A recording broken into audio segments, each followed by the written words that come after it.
Hi, I'm Evan Whitehead, District Administrator, Mindset and Accountability Coach, and eTherapy team member. Welcome again to the Mental Health and Wellbeing series for administrators.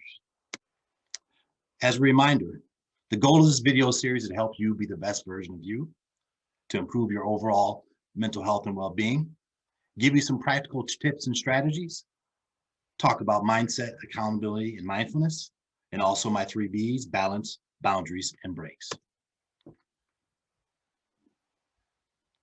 As a reminder, I understand that these are very challenging times as an administrator and a leader.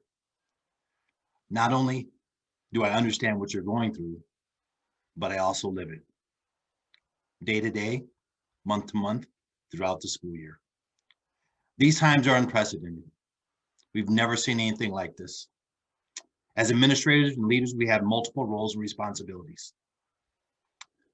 The number one responsibility that we have is taking care of the staff and the students and meeting the needs of our families and parents in our school community. But the question that I always ask you is, who is taking care of you? During this series, I want you to reflect and think about these things. What does it mean to be vulnerable and exhibiting vulnerability? Being open to that, giving yourself permission to be vulnerable. What does it mean to be authentic and demonstrating authenticity in everything that you do, everything that you say? And accountability. What does that mean? How are you holding yourself accountable? How are others holding you accountable? How do you demonstrate that in your work as a leader? And also understand mental health and social emotional well-being, which is more important now than any time before. How do you demonstrate that?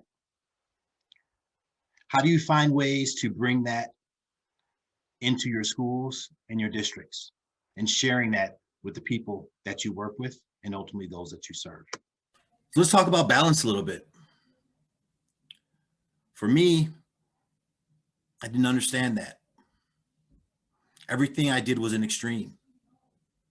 There was no middle path. I went 100% or nothing, and sometimes to a fault.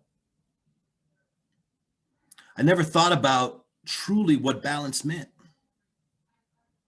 I always thought balance meant things being equal. Well, as you know, that's pretty difficult to do. But now when I think about balance, I think about it in terms of equity and it being fluid and applying balance when necessary, when the time is right. But that takes recognizing and being able to know that you're not in balance.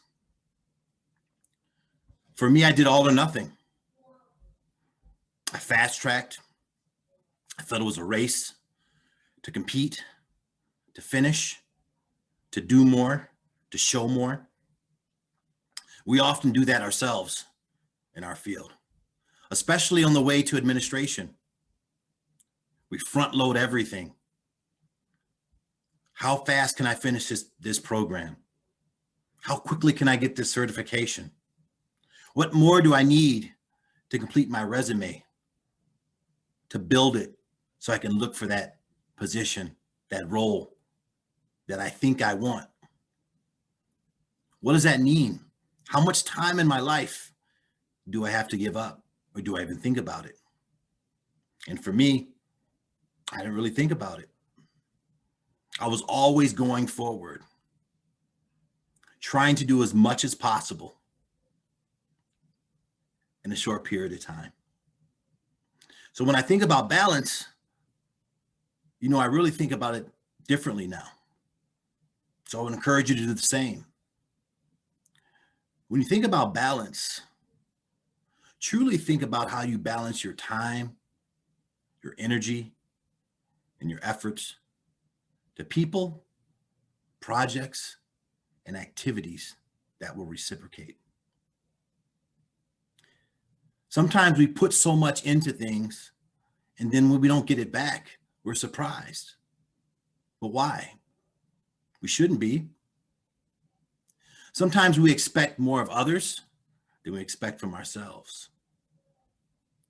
So I'd encourage you to think about, when you think about balance, not so much of things being equal, but more so about how can you provide and demonstrate equity to your time, your energy, and efforts, and who's deserving of that and who can reciprocate that. Remember, it's okay to be selfish about your mental health and wellness in order to be the best version of yourself so that you can be selfless for others that you help and serve. I'm Evan Whitehead for eTherapy, and remember, be well. Peace and blessings.